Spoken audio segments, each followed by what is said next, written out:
Hello. 네, 여러분 감사합니다. 이제 다시 다음 세션을 이어가겠는데요. 생태대를 위한 PLG 포럼입니다. 지금 서울에서 라이브 스트리밍을 하고 있습니다. 지금 오후 1시 정도 되었는데요. 앞서 협업 세션을 했었고요. 이제 또 다른 협업 세션을 진행하도록 하겠습니다. 이번 세션은 아시아 도시사회센터에서 준비해 주셨습니다. 그러면 오늘 사회자분을 소개해 드리겠는데요. 신혜란 서울대 교수님이십니다. 그 외에도 네 분의 발제자분이 준비하고 계십니다. 슈진유 대만 국립대만대 교수님, 야마자키 타카시 일본 오사카 시립대 교수님, 이승욱 한국과학기술원 교수님,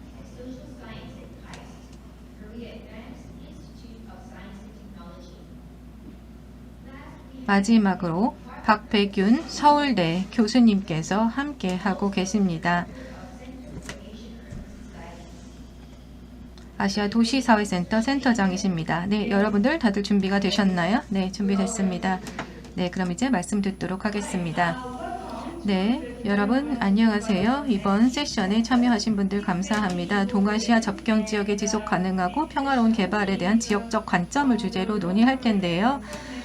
다양한 내용들을 오늘 지속 가능한 그리고 평화적인 개발에 대해서 의견을 듣고자 합니다. 제가 사회를 맡게 되겠고요. 저는 신혜란입니다. 이번 컨퍼런스는 UN 사회개발연구소와 또한 지구와 사람의 주최하고 계시고요. 또한 강원도와 철원, 군청의 지원을 통해서 또 이번 행사가 마련이 되었습니다. 이번 세션은요, 저희가 동아시아 접경 지역의 평화 구축에 대해서 논의할 텐데요. 지리 경제학적인 관점에 대해서 논의하려고 합니다. 오늘 아주 멋진 패널분들께서 함께 자리해 주셨습니다. 좋은 인사이트와 또한 경험을 함께 공유해 주시기 위해서 함께 자리하셨습니다. 발표를 한 후에 각 발표는요, 약 15분 정도 진행하도록 하겠습니다. 그리고 나중에 Q&A를 함께 진행하도록 하겠습니다. 네, 시작하기에 앞서서 간단히 안내 말씀드릴 것이 있는데요. 이번 세션은 녹화가 됩니다. 그리고 유튜브를 통해서 송출되고 있습니다. 그래서 나중에 들어가셔서 보셔도 되겠고요. 지난 세션에 대한 내용들, 발표 내용들도 보실 수가 있겠습니다. 그리고 채팅창이 지금 활성화되어 있습니다. 유튜브 채널에 가셔서 코멘트나 질문이 있으시면 남겨주시면 되겠습니다. 발제자분이나 아니면 어떤 내용이든지 함께 공유하고 싶으신 내용이 있으면 남겨주시면 되겠습니다. 질문이나 코멘트는요, 그 채팅창에 남겨주시고요. 아니면 라이크를 표시하셔서 그 발표 내용에 대해서 좋았다, 도움됐다라는 걸 표시해 주셔도 되겠습니다. 그리고 질문이나 코멘트 중에서 또 저희가 많은 분들의 의견을 받아서 또 답변을 드리도록 하겠습니다. 세션의 마지막 부분에서는 설문조사를 위한 조사를 또 링크를 공유해 드릴 건데요. 여러분들께서 함께 참여해 주시면 감사하겠습니다. 네, 그러면 이제 첫 번째 발제자를 소개하겠습니다. 첫 번째 발표자는 슈진유 대만 국립대학 교수님이십니다. 오늘 발표해 주실 주제는 지정학 및 발전, 양안 관계에서 진먼섬과 마주섬의 접경 활동입니다. 네, 교수님 부탁드립니다. 네, 사회자님 감사합니다. 먼저 이 자리를 빌어 컨퍼런스 관계자 여러분께 감사의 말씀 드립니다. 초대해 주셔서 감사드립니다. 오늘 저의 사례 연구를 함께 공유하고자 하는데요. 진먼섬 그리고 마주섬을 중심으로 발표하겠습니다. 대만에서 떨어져 있는 섬인데요. 대만과 중국 본토 사이에 위치한 섬이라고 보시면 되겠습니다. 오늘 목차입니다. 이번 발표를 통해서 간략하게 접경 지역에서의 활동에 대해서 말씀을 드리고 이 지역이 어떤 진화 과정을 거쳤는지, 진먼섬과 마주섬이 어떤 진화 과정을 거쳤는지 양안 관계를 중심으로 말씀을 드리겠습니다. 그리고 지난 30년간 어떠한 진전이 있었는지도 말씀을 드리고 결론을 맺어보도록 하겠습니다. 먼저 제가 논문을 통해서 이런 개념을 발표한 적이 있습니다. 국경성이라는 것을 한번 다뤄보았는데요. 기본적으로 국경성이라고 하는 것은 연구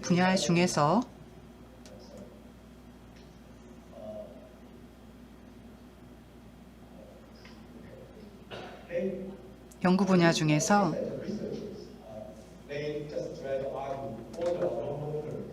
국경이 더 이상 잠시만 기다려 주시기 바랍니다.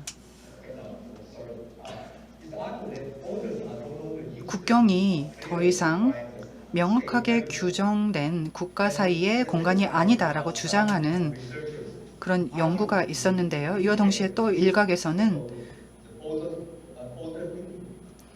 국경을 중심으로 한 사고를 해야 한다라는 주장을 하고 있습니다.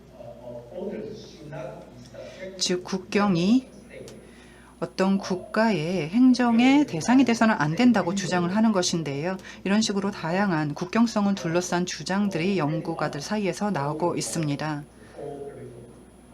그리고 국경 지역, 접경 지역을 변방 지역으로 만들어서는 안 된다는 주장도 나오고 있고요. 접경 지역을 중심으로 한 활경을 한번 보면요. 이에 대해 제한된 방법을 한번 보면 여러 논문을 찾을 수 있습니다. 크리스토퍼라는 연구원은 국경 활동이 일반인들이 접경 지역을 만들려면 국가가 기술한 의미를 꼭 알아야 한다고 했습니다. 다음으로 사례 연구를 한번 공유하도록 하겠는데요. 저희가 진먼섬을 중심으로 또 마주섬을 중심으로 연구한 내용을 함께 공유하도록 하겠습니다. 그게 연구 대상 기간은 49년에서 58년이고요.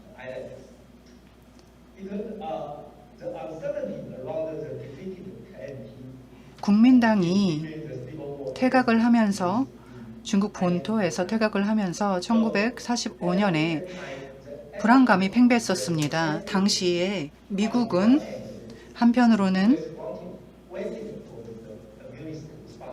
공산당과 정식 외교 관계를 수립하고자 했고 또 한편으로는 장개석에 대항하는 세력을 지지했습니다. 그리고 당시에 이렇게 미국은 대만의 독립운동도 지지했습니다. 하지만 6.25가 발발했습니다. 6.25 전쟁이 없었더라면, 발발하지 않았더라면 미국이 제7함대를 파견해서 대만 보호를 하지는 않았을 것입니다. 그래서 6.25 전쟁의 발발에 이런 의미가 있었습니다. 이런 식으로 당시의 정치적 상황을 고려해 봤을 때 진먼섬이 우연하게 생겨나게 됐는데요. 지금 지도를 한번 보시겠습니다. 왼쪽을 보시면 중국 본토이고요. 중화인민공화국 PRC라고 부릅니다. 오른쪽은 대만이죠. 중화공화국 알로시라고 부릅니다. 이 사이에 작은 섬이 두 개가 있는데요. 위쪽이 마주섬이고 아래쪽이 진먼섬입니다. 지금 보시면 이 두 섬은 중국 본토에 오히려 더 가까이 위치해 있습니다. 장개석 정권 하에서 이러한 정치적 상황이 있었습니다. 당시에 진먼섬에서 군사적 분쟁이 일어났었고요. 구닝터우 전투라고 알려진 전투가 발생을 했었습니다. 이 전투를 통해서 양안 전쟁에서 공산당의 승리에 종지부가 찍히게 되었는데요. 당시에 마주섬을 한번 보면요. 마주섬은 5개의 구역으로 나눠진 행정구역을 모아놓은 것이라고 보시면 되겠습니다. 이렇게 5개로 나누어져 있었던 섬을 하나의 행정구역으로 후에 만들게 되었는데요. 그리고 이곳을 새로운 이름, 즉 난강군이라고 부르게 되었습니다. 원래는 5개의 별도 행정구역이었던 5개 섬이 하나의 행정구역, 난강군이 된 것이죠. 그래서 새로운 정체성을 갖게 되었습니다. 당시 마주섬은 최전선에 위치한 접경 지역으로서 또한 어촌 지역으로서 정체성을 갖게 되었습니다. 마주섬의 주민들은 이러한 정치적인 상황 때문에 조업에 더 이상 종사할 수가 없었습니다. 당시가 1949년이었습니다.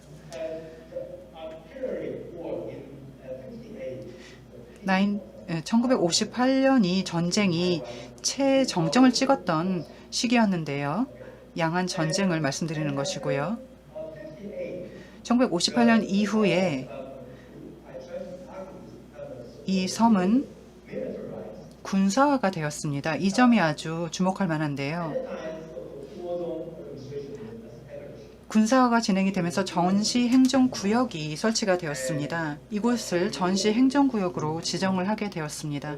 진먼섬과 마주섬 각각 전시행정구역으로 지정이 되었고 군사화가 진행이 되었습니다. 그리고 주민 가버넌스도 군사화가 되었고 이곳은 전투마을이라고 불리게 되었습니다. 그리고 특정 기간 동안 이곳 주민들은 군사훈련을 받아야 했고 여성도 예외는 아니었습니다. 당시 대만 정부가, 즉 중국 본토에서 퇴각한 대만 정부가 진먼섬에 군을 주둔시켰고 계속 이 진먼섬 주둔군의 증원을 추진했습니다. 그래서 대만군 전체의 4분의 1에 해당하는 15만 장병 규모의 군을 이곳에 주둔을 시켰습니다. 그래서 이들 섬은 소위 전투 경제라고 불리는 경제에 의존할 수밖에 없게 되었습니다. 동시에 대만은 경제의 기적을 겪고 있었습니다. 1960년대인데요.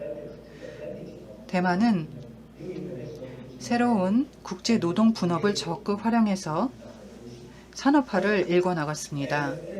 당시에 지정학적 상황들을 한번 살펴보겠는데요. 한국과 대만 유사한 점이 많았죠. 미국이 주도하는 지정학적 상황에 대만과 한국 모두 휘말리게 되었습니다. 그 다음으로 1980년대 후반을 살펴보겠는데요. 당시에 대만은 유신을 실시했습니다. 1987년이었는데요. 그리고 민주화 운동이 일어났습니다. 대만은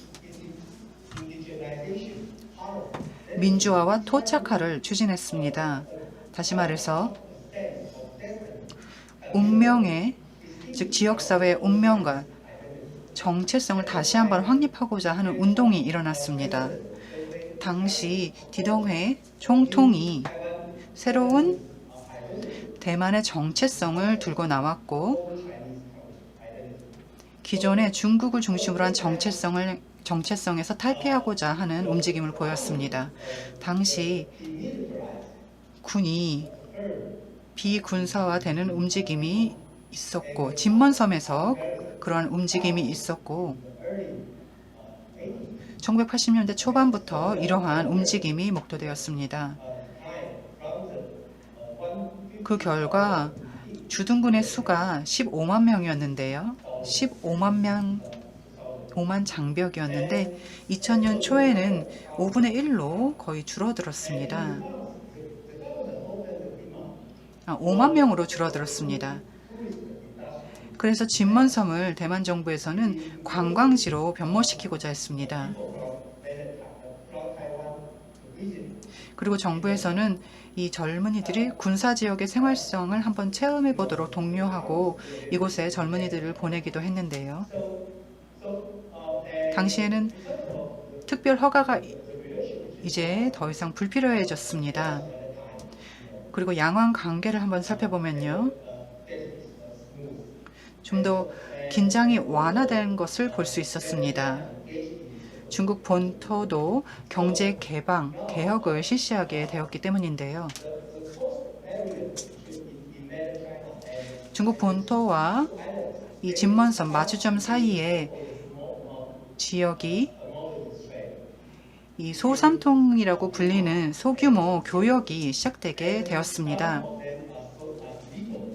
그런데 이런 교역의 일정 활동은 불법으로 간주되기도 했었습니다. 하지만 2000년 이후에 여기서 말씀드리고 싶은 것은 이 접경 지역의 활동이 활발하게 일어났다는 것인데요. 2000년 이후에 당시에 대만의 민주진보당이 대선에서 승리했습니다. 민주진보당은 대만의 정체성을 강화하고자 했고 그 결과 중국의 독립운동이 대만의 독립운동이 더 힘을 얻었습니다. 당시 진먼섬의 지방정부, 즉 지자체는 강력한 주장을 했습니다. 즉 양안이 대만과 중국이 교류 협약을 체결해야 한다고 강력히 주장을 했습니다. 하지만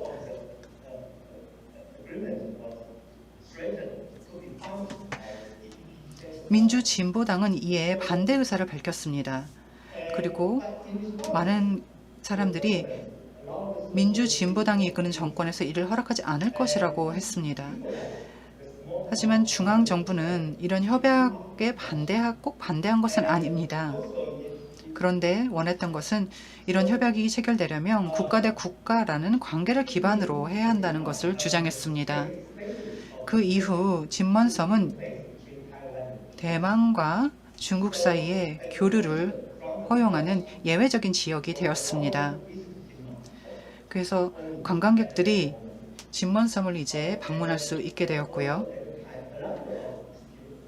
그리고 당시에 실험 구역을 중심으로 한 다양한 프로젝트가 실시가 되었습니다. 지금 보시다시피 해안 지역의 상당 부분이 개방이 되었고 문을 열었습니다. 진먼섬은 이런 중국 본토의 제안에 대응하는 데 있어서 화답을 하는 데 있어서 조세 피난처를 제공한다든지 면세를 제공한다든지 이런 대응을 했습니다. 그 목적은 하지만 이러한 활동이나 대응은 중앙정부, 대만 중앙정부의 지원을 받지는 못했습니다. 대만 중앙정부는 이에 반대하는 입장이었고 그 이후에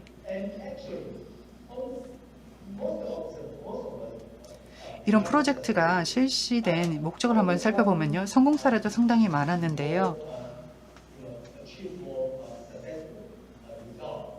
그중에 또 눈에 띄는 것이 더 큰 성공을 거둔 프로젝트가 바로 양안 잠수 물공급 파이프라인 프로젝트였습니다.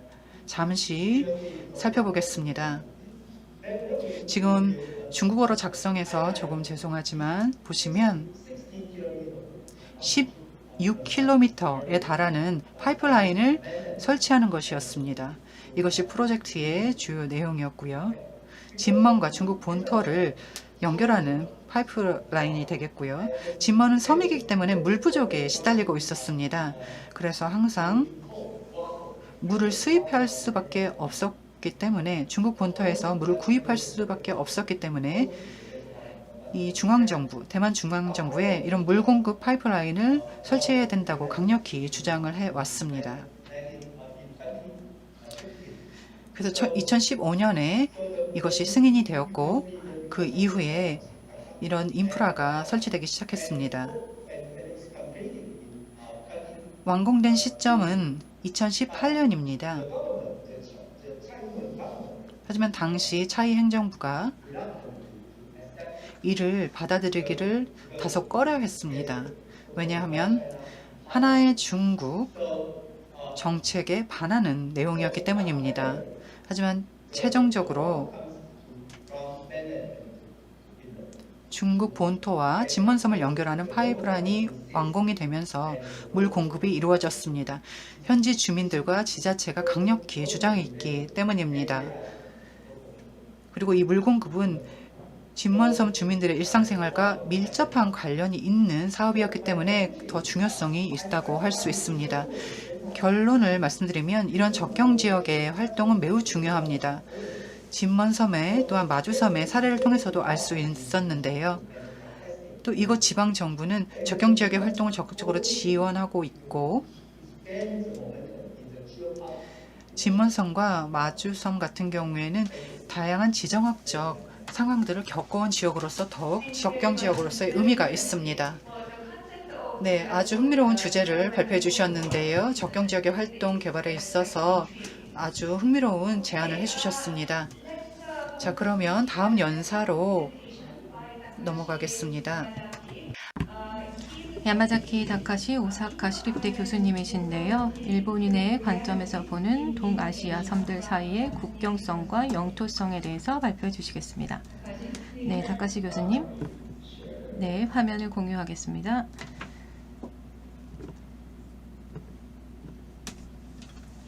네, 지금 잘 보이시나요? 네, 보이시나요? 네, 여러분 안녕하세요.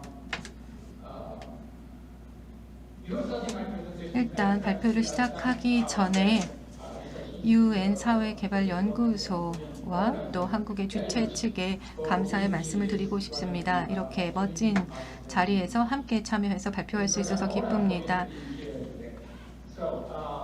네, 그러면요. 이 발표 제목과 같이 제가 오늘 말씀드릴 내용은 동아시아 섬들 사이의 국경성과 영토성에 대한 내용입니다. 일본의 관점에서 말씀드리도록 하겠습니다.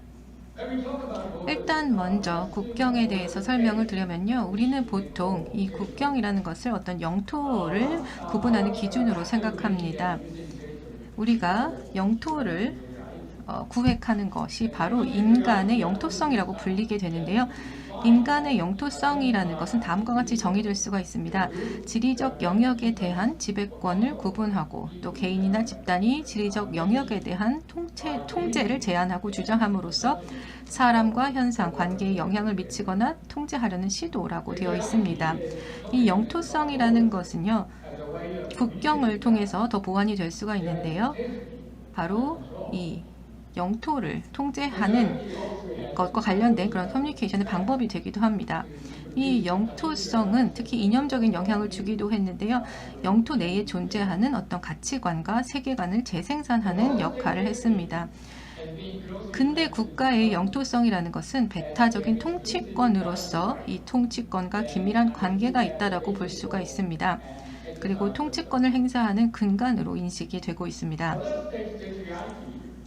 이런 국가 영토성이라는 개념은 유럽에서 시작이 됐습니다만 이것이 국제적인 기준이 된 것은 바로 17세기 이후입니다.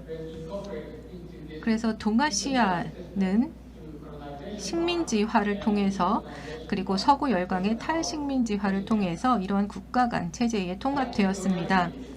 일반적인 영토성과 마찬가지로 국가의 영토성도 바로 이러한 영토 함정이라는 사상적인 영향을 갖게 되었습니다.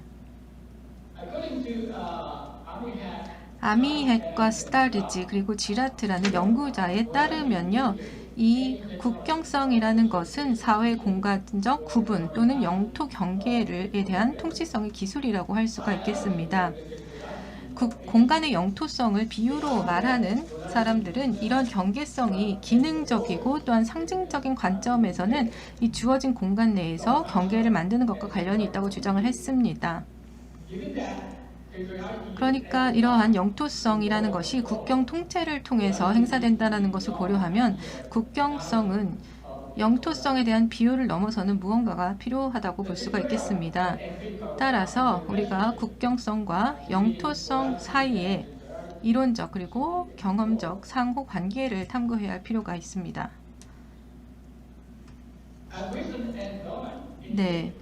윌슨과 도넌이라는 연구자가 발표했던 것처럼 이런 국경 연구를 이론화하는 것은요, 주로 북미와 유럽에서 그 경험을 통해서 진행이 되어 왔습니다.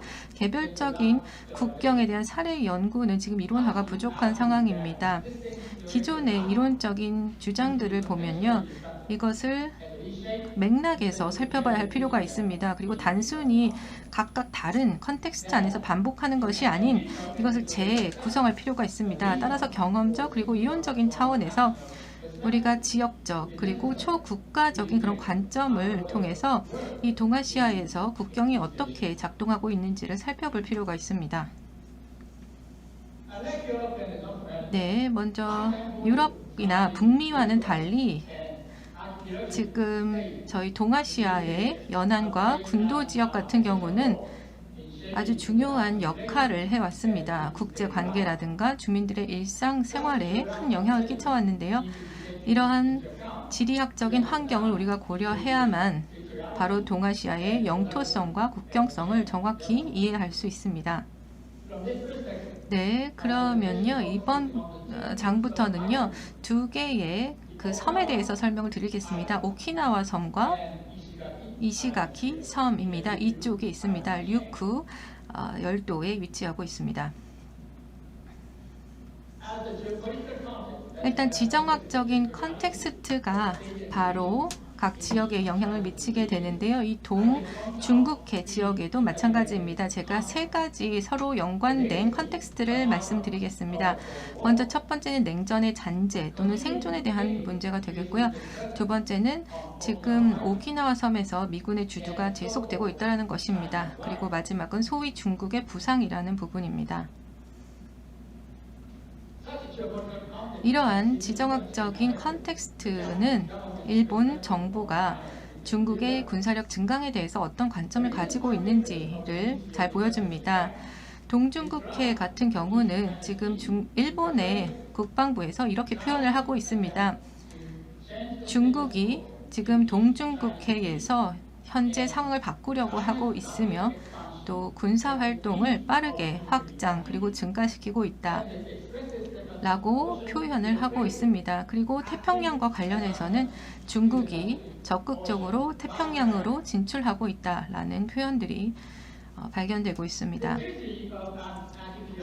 영토성이라는 것은 특히 이 군도 지역에 있어서는 본질적으로 인접성이 아닌 다공성을 갖는다라고 할 수가 있습니다. 이것이 존재론적인 어떤 상수로서 안보 정책을 결정하는가라는 문제를 낳게 되는데요. 바로 이런 안보 정책이라는 것은 이 지난 센카쿠 지역, 티아유타이 섬 지역에서 영토 분쟁이 나오게 됐습니다. 그리고 이것이 2010년 이후 더욱 분쟁이 악화되고 있는데요.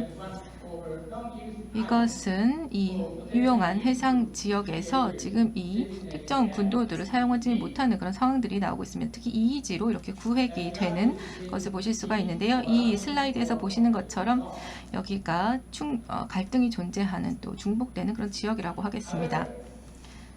하지만 이런 지정학적인 그런 관점이 지역의 상황을 완전히 보여주지는 못합니다. 지금 도심의 오키나와 섬 같은 경우에는 도시화 또한 인구 집중 또 반미군 기지 정서가 팽배해 있습니다. 그래서 이 섬의 지금 상황도 어떻게 보면 양분화되어 있다라고 볼 수가 있는데요. 이 도심에서의 상황은 그렇습니다. 그래서 인구가 집중하고 도시화되면서 미군 기지에 대한 반감이 더 커지고 있습니다. 지금 이쪽에 초록색으로 지금 표시된 부분입니다. 반면에 주변에 있는 섬 같은 경우는 인구가 감소하고 있고요. 또 정치 경제적으로 소외되고 있습니다. 그리고 좀 더 보수적인 관점을 이 노란색으로 또 주황색으로 표시된 그런 지역인데요. 이 영토 분쟁 때문에 좀 더 보수적인 입장을 갖고 있습니다. 이러한 문제로 인해서 접경 섬 지역에서는 재정치화라는 현상이 나타나고 있습니다.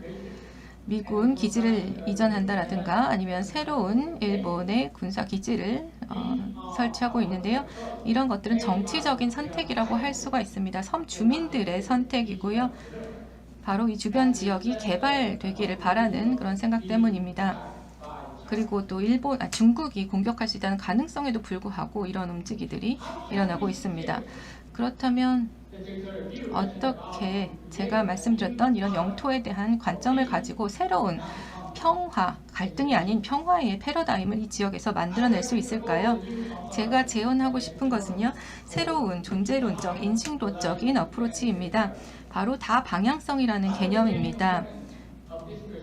여기에서 가장 중요한 부분은 바로 여러 방향을 향한다라는 다방향성입니다.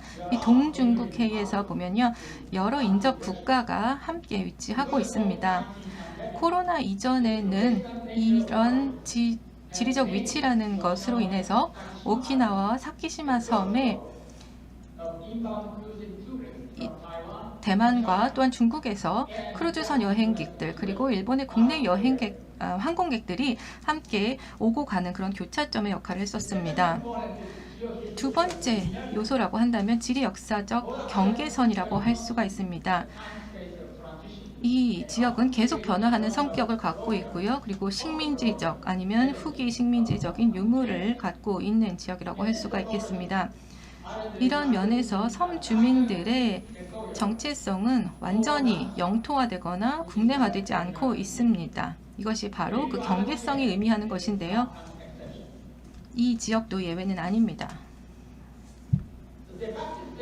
그래서 실제 이 국경을 보면요, 지금 계속 변화가 이루어지고 있습니다. 17세기부터 계속 지금 여기 노란색 점선으로 표시된 부분과 같습니다. 세 번째 요소는 바로 초지역성이라고 할 수가 있습니다. 도서 지역과 또한 연안 도시 간에 아주 오랫동안 초지역적인 관계를 유지해 왔습니다. 중국과 대만에서 그랬는데요. 이러한 상황에서 지금 국가 간의 영토 분쟁으로 인해서 이런 도시 간의 관계도 영향을 받고 있습니다. 이시가키시, 오키나와에 있는 시고요. 그리고 대만에 있는 수아오시 간에 지금 여기 노란색으로 표시된 부분입니다. 하지만 스아오 섬 같은 경우에는 이시가키 시에 대해서 이 코로나 위기 때 지원을 했습니다. 그리고 그 양국 간의 교류도 계속 지속되고 있습니다. 그렇기 때문에 국가 간의 어떤 반대 입장이라든가 이런 갈등이 이 도시 단위에서의 협력이나 교류까지 막고 있다고 볼 수는 없겠습니다. 결론적으로 말씀을 드리면요, 국경 연구를 좀 더 맥락화할 필요가 있다고 생각합니다. 그래서 지역적인 패러다임을 우리가 구성할 필요가 있는데요. 북미와 유럽 지역에서 마찬가지입니다. 그래서 어떤 추상적인 영토 개념으로 접근하기보다는 우리가 이 군도에서의 존재론적 그리고 인식론적인 관점을 통해서 이 지역의 지정학적 그리고 지리 경제학적인 다이나믹을 이해해야 된다라고 봅니다. 그리고 궁극적으로는 우리가 좀 더 현실적인 그리고 지역 중심적인 그런 지리, 정치학이 이루어지기를 바랍니다. 제가 도움을 받았던 출처고요. 나중에 디스커션 때 또 더 많은 얘기를 나누도록 하겠습니다. 감사합니다. 네, 교수님 감사합니다. 아주 좋은 지역적 패러다임을 제안해 주셨는데요. 그리고 접경 지역에서 그리고 이 영토성 국경성에 대해서 말씀을 주셨고 또한 섬 지역 간의 또 다이나믹에 대해서 말씀 주셨습니다. 그리고 시간을 아주 잘 지켜주셨고요. 네, 세 번째 발제자를 모시도록 하겠습니다. 한국과학기술원의 이승욱 교수님이신데요. 오늘 발표해 주실 주제는 경계처럼 바라보기, 한반도 경계 연구의 성찰과 전망입니다. 준비되셨으면 부탁드립니다. 친구라고 합니다. 우선 저런 포럼에 초대해 주셔서 감사하고 무엇보다 동아시아를 대표하는 그 네 분의 어떤 지략자 선배 교수님과 한 자리에서 발표를 하신다는 것만으로도 큰 영광으로 생각을 합니다. 저희 연구는 서울대 아시아 도시사회센터 평화도시팀에서 연구를 하고 있는 연구의 일환으로 앞으로 접경 연구를 어떻게 진행해야 될지에 대한 어떤 아이디어 제안을 담은 거라고 할 수 있습니다. 여러분들이 익히 아시다시피 사실 남북 간 경계는 전 세계에서 가장 폐쇄되어 있고 어떻게 보면 가장 중무장화된 경계인 동시에 현재 탈냉전화된 세계에서 유일하게 어떻게 보면 냉전의 유산을 보여주는 공간으로서 인식이 되고 있습니다.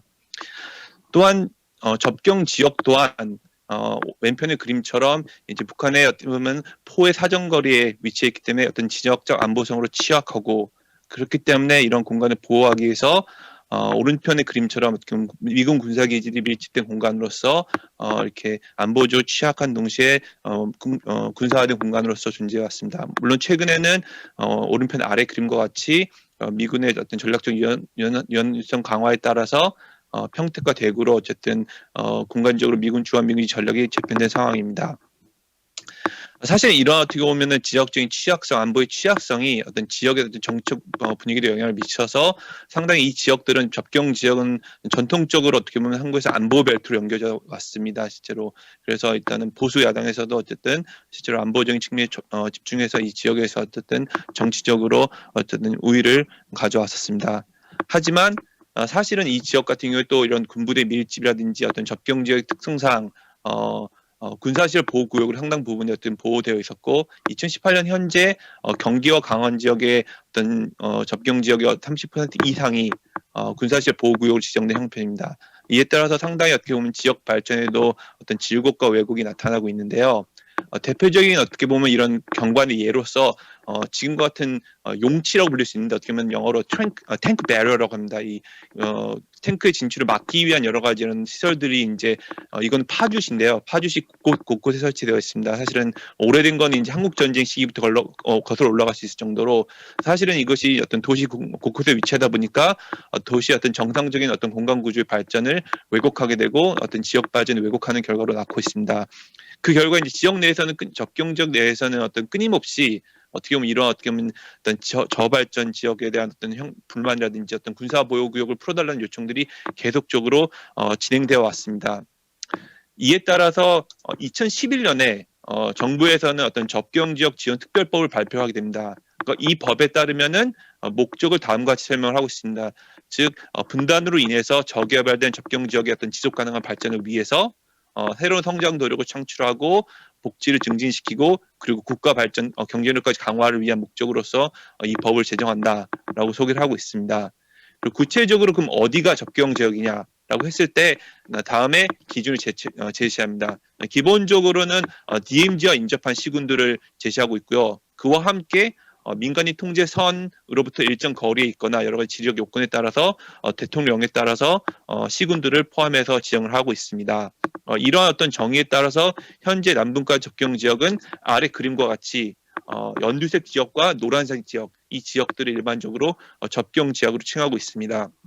그리고 실제로 그래서 이 접경 지역 같은 경우는 사실은 한반도를 둘러싼 다양한 어떻게 보면 지경학적인 어떤 변화에서 영향을 받아왔는데요. 어떻게 보면 가장 주목할 만한 근본적인 변화는 사실 2000년 초반부터 나타나기 시작했습니다. 어떤 정권 교체와 함께 남북관계 변화가 나타나게 됐고 실제로 2000년 6월 첫 남북 정상회담이 개최되면서 아시다시피 이제 개성공단과 금강산 관광특구가 설치됩니다. 이것이 어떻게 보면 사실은 시시적인 어떤 지경학적인 탈경계화가 시작되는 시발점이라고 볼 수 있습니다. 그리고 이를 뒤이어서 2007년에 제2차 남북 정상회담에서도 이런 어떤 지경학적인 탈경계화 흐름들이 이어져서 실제 이 회담에서는 어떻게 보면 남북 간의 어떤 철도 도로 연결 사업 등이 합의되게 되고 진행되기 이릅니다. 하지만 이런 어떻게 보면 지경학적 탈경계화 흐름이 위협을 받게 된 것은 2008년 정권 교체와 함께 실제로 이제 보수 정권이 들어오게 되면서 금강산 관광에서 어떤 관광객 피격 사건이 벌어지게 되고 그리고 어떤 천안함 사태, 연평도 포격 사건, 그에 뒤에 어떤 개성공단이 폐쇄가 되면서 사실상 어떻게 보면 지정학적으로 재경계화된 흐름들이 나타나게 됩니다. 이런 흐름들이 사실 상당 부분 진행되다가 많은 분들이 아시겠지만은 2017년 정권 교체와 함께 새로운 어떻게 보면은 흐름들이 나타나게 됩니다.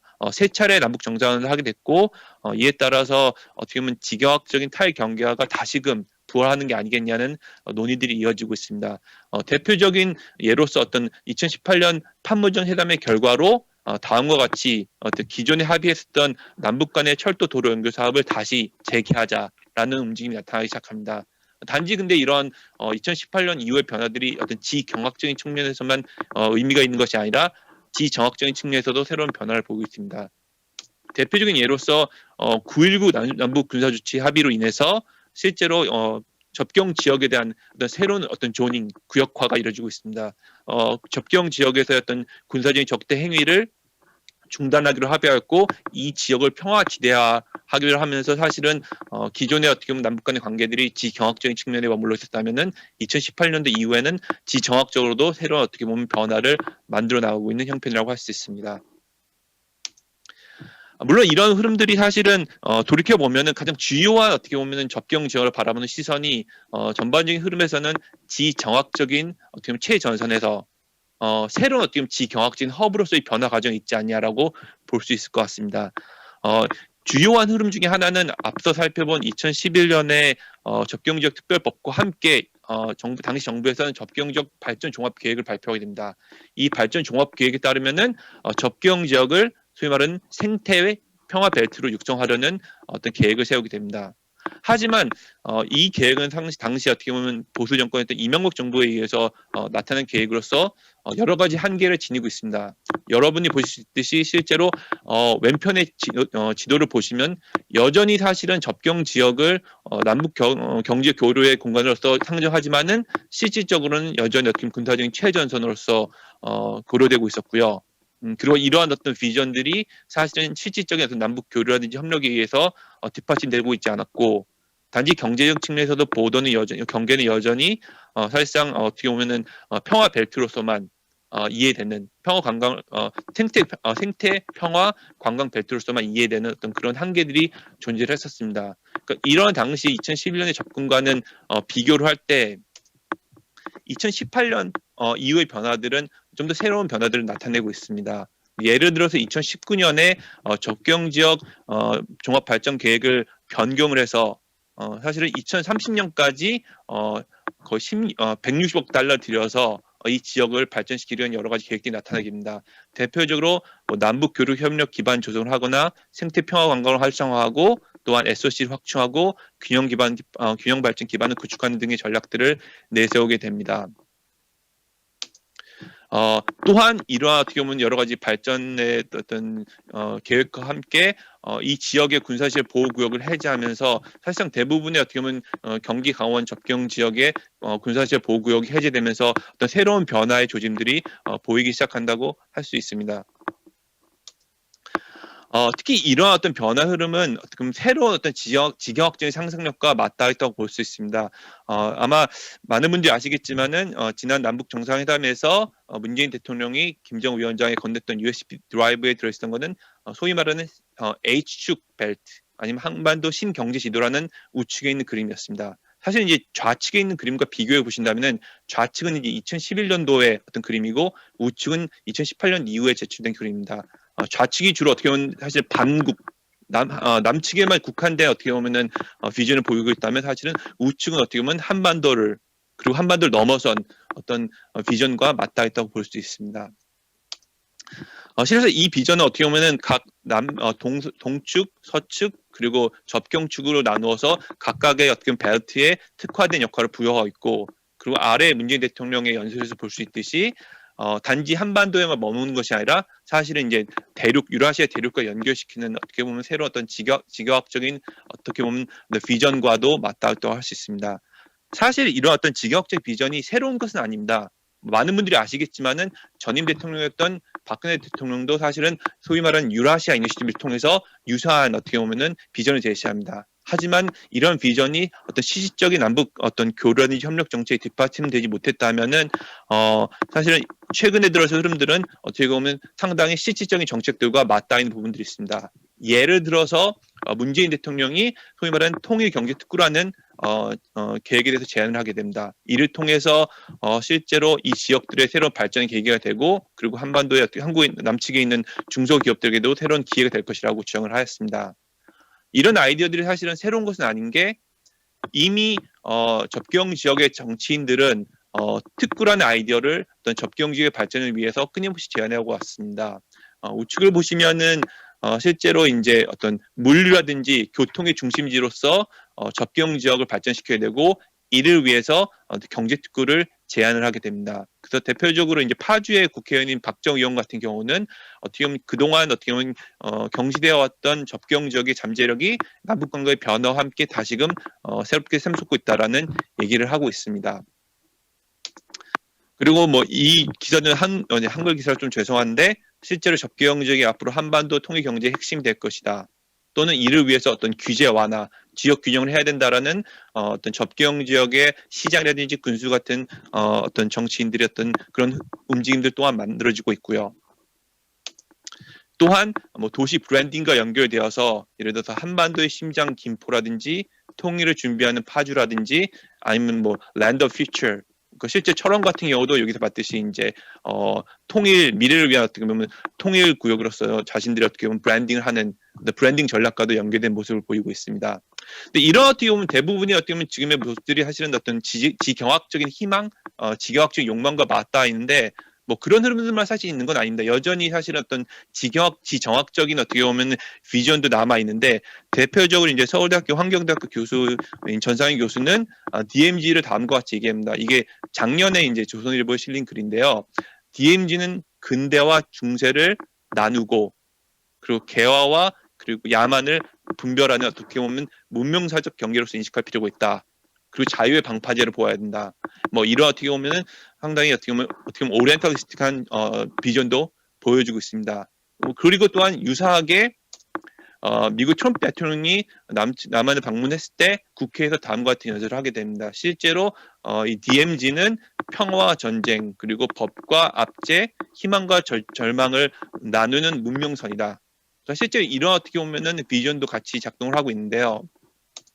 대략 정리해 보면 이런 여러 가지 이제 비전들이 사실 접경지를 향해서 담겨 있습니다. 실제로 지정학적인 최전선인 동시에 주변화된 어떤 접경지역인 그런 부분들이 사실 전통적으로 오래 작동해 왔고 최근 들어서 이제 새로운 어떻게 보면 지경학적인 잠재력의 공간 그리고 제가 말씀드리지 않았지만 많은 분들이 주목하고 있는 DMZ의 어떻게 보면 생태의 어떻게 보면 잠재력 그리고 방금 소개해드린 어떻게 보면 문명의 최전선이라는 관점이라든지 실제로 근데 이런 관점들이 지닌 공통적인 문제점은 사실은 어떤 접경이라는 공간을 상당히 일관적이고 균일한 공간으로서만 상정을 하고 있고 그리고 대부분의 경우에 접경 지역이 어떤 중앙의 어떤 개발 계획이라든지 욕망의 대상으로만 치부되고 있다는 문제를 갖고 있습니다. 실제로 그리고 이런 어떻게 보면 접근들이 학계에서도 나타나고 있는데 그래서 간단하게 소개를 해드리면 이게 이제 작년에 발표된 접경 지역 관련된 한국의 연구 동향 분석인데 실제로 보시다시피 우측의 그래프를 보시면은 2000년대 이후에 사실 접경 지역의 연구가 폭발적으로 증가를 하고 있습니다. 특히 이 연구 중에서도 대부분이 사실은 사회과학입니다. 거의 압도적으로 사회과학이 많고 사회과학에서 대부분 여기서 보시는 관광 그리고 지역개발에 치중된 모습을 보이고 있습니다. 사실은 그건 이런 정치권의 접근뿐만 아니라 학계의 접근들도 정리해서 본다면은 대부분 지역 개발이나 관광에 치중한 어떤 기능주의 접근을 보이고 있다라고 볼 수 있습니다. 사실은 최근의 변화들 연구라든지 어떻게 보면 정치권의 변화들이 접경에 대해서 기존에 어떻게 보면은 어떤 지정학적인 접근을 좀 넘어섰다라는 의의도 있고 그리고 접경 지역의 새로운 어떤 발전 잠재력을 주목했다는 그런 사실은 의의도 있습니다. 하지만 여전히 어떻게 보면은 이 지역들을 경제 개발이라든지 어떤 생태 보존을 위한 어떤 공간으로서만 상정을 하고 있고 그렇기 때문에 이러한 어떻게 보면 개발 중심의 패러다임을 넘어서 한반도의 접경 지역을 어떤 지경학적인 어떤 다이나믹스 중심으로 판단할 필요가 있다라고 저는 주장을 하고 있습니다. 제가 시간 관계상 살짝 조금 이제 좀 빨리 말씀을 드리면은 제가 제기한 어떻게 보면 경계처럼 바라보기는 어떻게 보면 그 애쉬 아민과 나이저 트리프트가 얘기했던 도시처럼 바라보기라는 어떻게 보면 통찰력에서 온 것입니다. 즉 어떤 도시라는 공간을 단지 어떤 패러다임의 어떤 표출만이 아니라 되게 복잡한 네트워크, 신체, 상징, 기술, 인프라가 얽힌 공간을 봐야 되고 이러한 어떤 접근으로서 어떻게 보면 경계를 인식할 필요가 있지 않냐라는 얘기를 하고 싶었습니다. 여긴 잠깐 넘어가시고요. 사실은 왜 그러냐면은 기존의 어떤 접경들과 달리 접경 지역에 대한 이해와 달리 접경 지역이 사실은 상당히 빠르게 변하고 있습니다. 대표적으로 최근에 어떻게 보면 한반도 접경 지역 같은 경우에 지가가 벌써 이제 이렇게 뛰면서 사실은 여러 가지 어떻게 보면은 실제로 개발 욕망들이 표시되고 있기도 하고요. 또한 이렇게 기존에 어떻게 보면 되게 생태의 보고처럼 여겨져 왔던 어떤 접경 지역이 최근에 대지 열병이 발발하면서 오히려 보시다시피 거의 핏빛으로 물든, 사실 어떻게 보면 오히려 이렇게 오염된 공간으로서의 접경 지역의 모습도 있습니다. 그러니까 사실 우리가 이상화된 모습으로 생각하는 접경 지역과는 달리 이런 다른 모습들도 우리가 생각할 필요가 있습니다. 사실은 그래서 제가 말씀드리고 싶었던 거는 어떤 중앙의 계획과 비전과 로컬의 인식과 경험과의 어떻게 보면 격차를 우리가 더 주목할 필요가 있고, 그리고 개발, 안보, 생태라는 어떻게 보면 넥서스가 단지 선순환을 이루는 것이 아니라 지역의 현실에 따라서 얼마나 다 다르게 결합되고 변화할 수 있는지, 그리고 이런 어떤 중앙의 계획들이 어떤 식으로 로컬에 영향을 미치는지에 대해서 좀 인식할 필요가 있지 않냐라는 얘기를 하고 싶습니다. 마지막으로 말씀드리고 싶은 거는 결국에는 경계라는 지역이 어떤 중앙의 어떻게 보면 일방적인 비전이 아니라 다양한 인간과 비인간이 혼재된 네트워크에서 바라봐야 되고, 거기서 실제로 다양한 사회, 문화, 생태가 혼재된 어떤 그 혼종 공간으로서 봐야 된다. 이런 얘기를 드리고 싶습니다. 제가 시간 약간 좀 더 쓴 것 같은데 죄송합니다. 네, 이상으로 발표를 마치겠습니다. No worries. Thank you so much. So 걱정 안 하셔도 되겠습니다. 안보와 발전과 또한 환경이라는 넥서스를 말씀해 주셨고요. 한반도를 중심으로 발표를 해주셨습니다. 수고 많으셨고 다음 발제자를 소개해 드리겠습니다. and his title today is the role of local forces and the translocal networks for the development of peaceful geopolitical economies in the East Asian border regions. 네, 반갑습니다. 방금 소개받은 박배균입니다. 이번 세션에서 들어보셨겠지만 그 발표한 논문들이 전부 똑같이 동아시아의 평화와 어떤 그 지속 가능한 발전을 추구함에 있어서 지역 또 로컬 행위자들의 역할과 중요성을 강조하는 그런 발표들이 많았는데요. 저도 그런 차원에서 그럼 저는 좀 더 구체적이고 실천적인 차원에서 이 로컬 행위자들이 어떤 역할을 할 수 있는지 그것을 좀 더 직접적으로 이야기하는 발표를 하도록 하겠습니다. 평화에 대한 전통적 접근들은 대부분 국가를 중심으로 바라보죠. 국가 간 관계에 초점을 두고 또 국가 차원에서 국가 영토의 안전과 안보의 관점에서 주로 이야기를 하면서 국가보다 더 큰 스케일 차원에서의 지정학적 상황에 주목을 하고 국민국가를 중요한 행위자로 바라보는 경향이 강합니다. 하지만 아까도 말씀드렸다시피 이번 세션에서 발표된 논문들에서는 국가보다는 지방, 로컬 또는 또 국가보다 더 작은 스케일의 행위자와 그들의 힘, 그들의 역할을 강조를 합니다. 그리고 특히 접경 지역이라는 맥락에서 이 로컬 행위자들의 역할이 왜 중요한지, 그리고 또 그들은 어떤 역할을 수행할 수 있을지에 대해서 제 발표에서 좀 더 자세하게 알아보도록 하겠습니다. 먼저 제 발표의 이론적 관점이라고 할 수 있는데, 포스트 영토주의적인 관점으로 보더 또는 영토는 어떻게 바라볼 것인가에 대한 내용을 간단하게 말씀드리겠습니다. 보더나 영토에 대한 전통적 관점에 따르면 보더는 두 국가를 나누는 선이죠. 그리고 영토적 주권이라는 개념을 바탕으로 보더를 바라봅니다. 하지만 최근에 등장하고 있는 포스트 영토주의적인 관점에 따르면 보더는 더 이상 두 국가를 나누는 굉장히 닫혀 있고 완벽하게 닫혀 있는 그런 선이 아니고 굉장히 구멍이 뻥뻥 뚫려 있는 선이죠. 그 다음에 보더와 영토를 구성하는 데 있어서 굉장히 다층적이고 다면적인 그런 측면이 존재하고 굉장히 다양한 국가 행위자 말고 수많은 다양한 비국가 행위자들이 동시에 참여하고 있음을 강조하고 있습니다. 그리고 또 하나는 보더의 네트워크적 성격을 강조하기도 합니다. 수많은 그러니까 영토적 주권의 관점에 따라서 어떤 배타적 영토가 존재하는 것이 아니라 보더 안에는 보더의 다공성 때문에 보더 안에는 수많은 예외적 공간들이 존재하고 있고, 그런 예외적 공간들이 네트워크적으로 연결되면서 수많은 다양한 형식의 차원의 예외적 공간의 군도 아키펠라고가 구성된다는 이야기들이 많이 나오고 있고요. 그런 차원에서 보더를 바라보는 데 있어서 하여튼 선형적인 영토의 논리보다는 비선형적인 영토 논리로 바라보는 것이 필요하다라는 이야기들이 많이 강조되고 있습니다. 자, 그런 차원에서 보게 되면 보더를 그럼 어떻게 바라볼 것인가 좀 더 자세히 알아보게 되면 결국은 국경이란 것은 또는 국경이나 접경은 영토성과 이동성이 교차하는 복합 공간이다라고 볼 수가 있겠습니다. 즉 어떤 경계의 영토성과 또는 안보를 주장하는 그런 영토적 논리를 강조하는 그런 힘들 존재하지만 동시에 국경을 뛰어넘는 이동과 흐름을 강조하는 탈영토의 힘도 동시에 존재한다는 것이죠. 따라서 이렇게 이동과 연결을 유인한 힘과 그리고 그런 힘들을 흐름을 막는 어떤 영토적 힘들이 경합적으로 공존하는 공간이 국경이고 그리고 이런 어떤 영토와의 정치 그리고 탈영토와의 정치가 어떻게 구성되고 어떻게 결합되고 어떻게 상호작용함에 따라서 국경과 접경 지역이 긴장과 갈등의 장소가 될 수도 있고 혹은 초국가적인 교류와 소통의 통로가 될 수도 있다라는 열려있는 시각으로 볼 필요가 있다는 말씀을 드리고 싶습니다. 이 그림들은 시간 관계에서 넘어가도록 하겠습니다.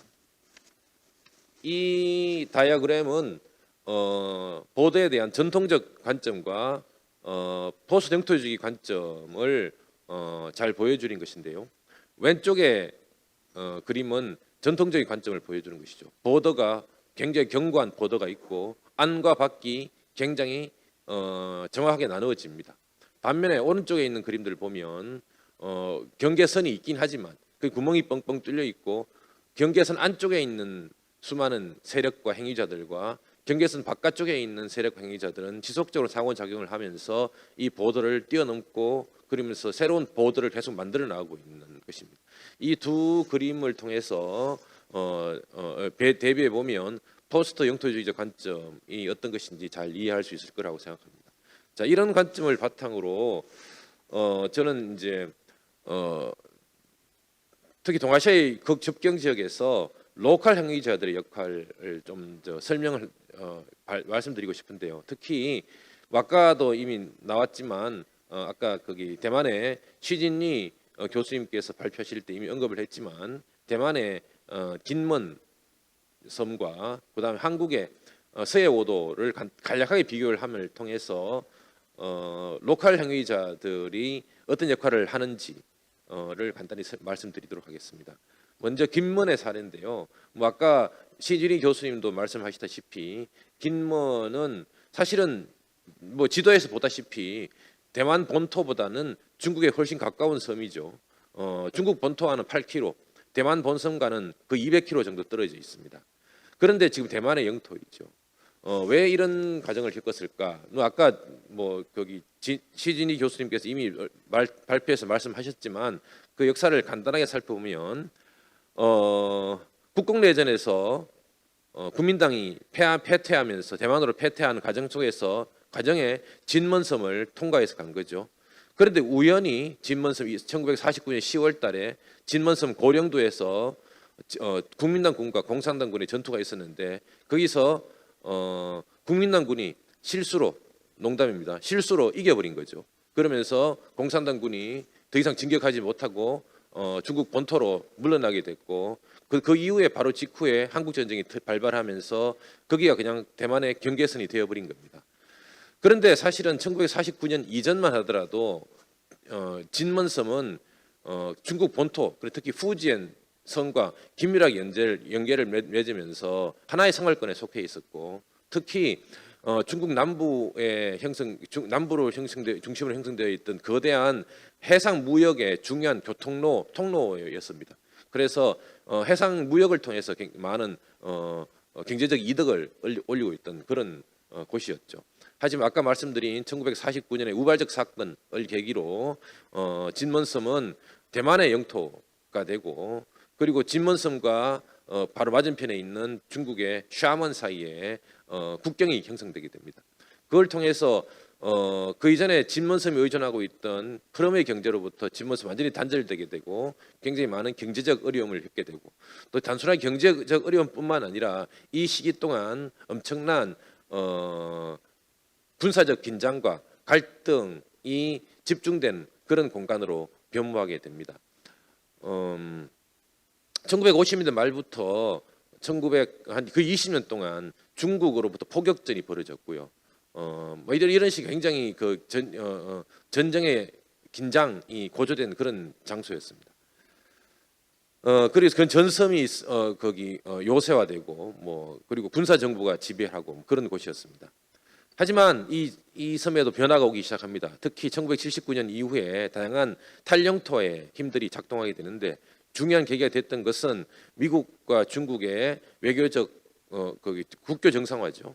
그리고 그 이후에 국교 정상화 직후에 중국은 진먼섬에 대한 포격전을 중단을 하고요. 그러면서 중국과 대만 사이의 군사적 긴장도 급격하게 낮아지게 됩니다. 그리고 그다음에 중요한 계기가 됐던 것은 대만 전역에서 펼쳐졌던 민주화 운동이었죠. 1987년에. 그래서 1987년이 되면 민주화 운동의 결과로 대만 본섬에서 계엄령이 해제가 됩니다. 하지만 진먼섬은 최전방이라는 이유로 계엄령이 유지가 됐었는데 그러다가 이 계엄령이 유지되고 있다는 것에 반발해서 진먼의 로컬 지역 주민들이 다양한 민주화 운동을 시위를 펼치게 됩니다.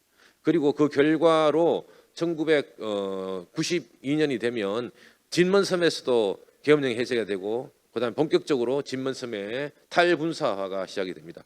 그리고 그로부터 10년이 좀 지나고 나면 소삼통이라고 하는 또 다른 탈영토화의 힘이 등장하게 되는데 다시 말해서 소삼통이라는 것은 세 가지 것에 대해서 통과를 하게 하는데 작은 범위에서 그러니까 대만과 중국 전체에 대해서 하지는 못하겠지만 대만의 일부 특히 진먼과 마조라는 대만의 일부 섬과 그다음에 중국 푸지엔 성에 있는 일부 지역들 사이에는 우편, 물자 그다음에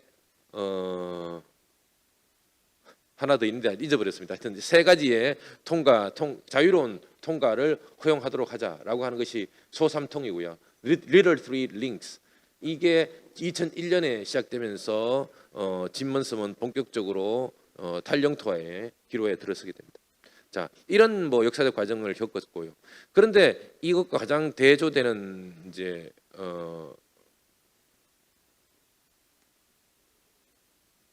곳이 한국의 서해오도죠. 서해오도도 뭐 대만의 진먼섬과 비슷하게 남한의 거기 본토와는 굉장히 멀리 떨어져 있고 북한에 바로 인접해 있는 그런 섬들이죠. 여기에는 뭐 NLL 같은 그런 이제 해상에서의 경계선도 작동하고 있고 또 NLL을 둘러싼 갈등이 상존하면서 1970년대부터 북한은 이 NLL을 거부하면서 지속적으로 해상에서 여러 가지 긴장을 야기하기도 합니다. 하지만 여기서도 반드시 이런 어떤 영토화의 논리만 작동한 것이 아니고 수많은 탈영토화의 힘들이 작동하고 있었는데요. 여러 가지 대표적인 것이 이제 역사적으로 또는 지리적 역사적으로 하여튼 같은 생활 공간이었다 보니까 그것이 주는 어떤 굉장히 큰 중요한 힘이 있었고요. 또 하나는 거기 하나의 중요한 탈영토적 주체로서의 거기 어족 자원이 존재하고 있습니다. 이 어족 자원들은 뭐 여권이나 뭐 경계에 대한 개념이 없지 않습니까? 그렇죠? 그래서 자유롭게 국경을 왔다 갔다 하고 이들을 쫓는 어부들도 쫓다 보니까 자연스럽게 탈영토화의 행위들이 펼쳐지게 됩니다. 우발적으로. 사실 이것이 중요한 어떤 서해상에서 70년대에 북한이 수많은 거기 어부 납치 사건 이런 걸 펼치게 되는데 이 많은 것들이 이런 어족 자원을 쫓는 과정 속에서 우발적인 월경과 뭐 이런 과정들이 영향을 주기도 합니다. 그러면서 이것을 좀 더 본격화하기 위해서 남과 북 사이에 다양한 탈영토화의 논의들이 펼쳐지는데 대표적인 것이 공동 의료구역 설정을 위한 노력이 1982년부터 펼쳐집니다. 그다음에 또 하나 중요한 것은 서해평화협력특별지역 같은 경우 2007년에 그때 노무현 대통령과 김정일 위원장 사이에 이 협상이 펼쳐지기도 했습니다. 하지만 우리가 잘 알다시피 그 이후에 2008년에 정권 교체가 일어나고 그다음에 북핵 위기가 고조되면서 이렇게 진행되어 왔던 탈영토화의 노력들이 다 수위로 돌아가고 무위로 돌아가고 지금 거기 분단 체계가 여전히 강하게 지속되고 있는 그런 상황에 놓여 있습니다. 그런데 제가 이 두 사례를 비교해 보여드렸던 것은 이 역사적 사실을 그냥 말씀드리고 싶어서 그런 것이 아니고 이 김먼과 서해 5도의 차이를 어떻게 설명할 수 있을 것인가를 좀 말씀드리고 싶어서였습니다. 물론 이 두 섬, 두 지역 사이의 차이를 설명하는 데 있어서는 거시적 차원에서의 지정학적이고 지경학적인 조건의 차이가 굉장히 중요합니다. 진먼 같은 경우에는 중국의 개혁 개방 이후에 미국과 중국 사이의 외교적 정상화, 외교 관계 정상화라는 게 굉장히 중요한 영향을 줬죠. 그리고 중국 경제의 성장, 뭐 이런 조건들의 변화가 사실은 김먼의 탈영토화를 초래하는 굉장히 중요한 상황적 조건이 된다고 볼 수 있겠습니다.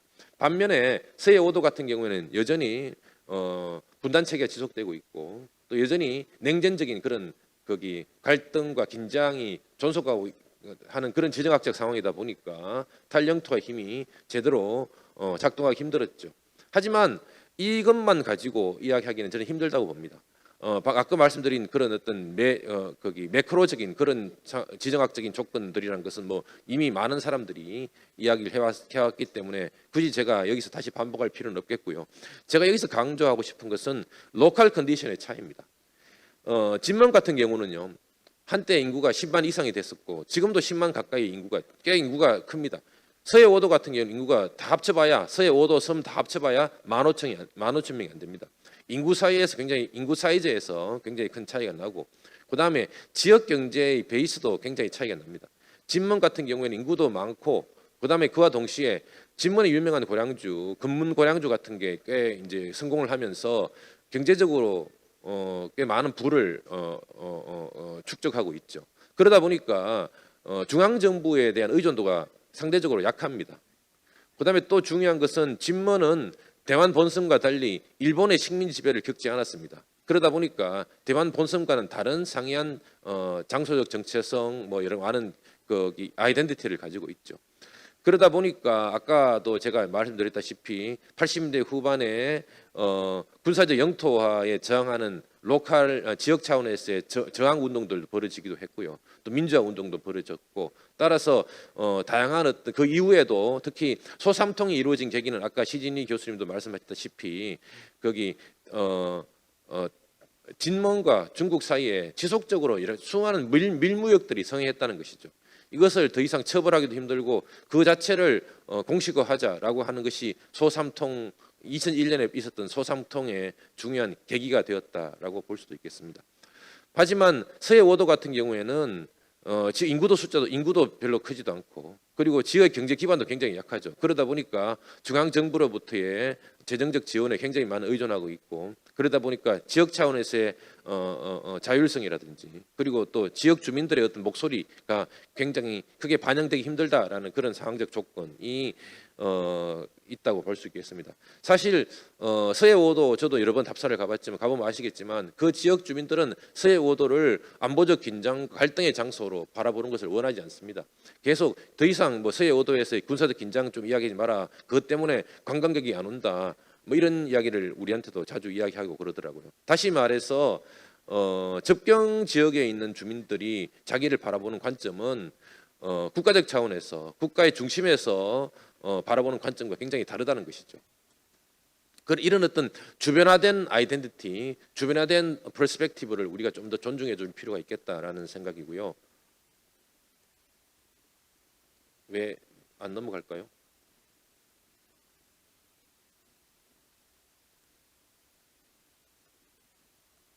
이제 넘어갔네요. 네, 죄송합니다.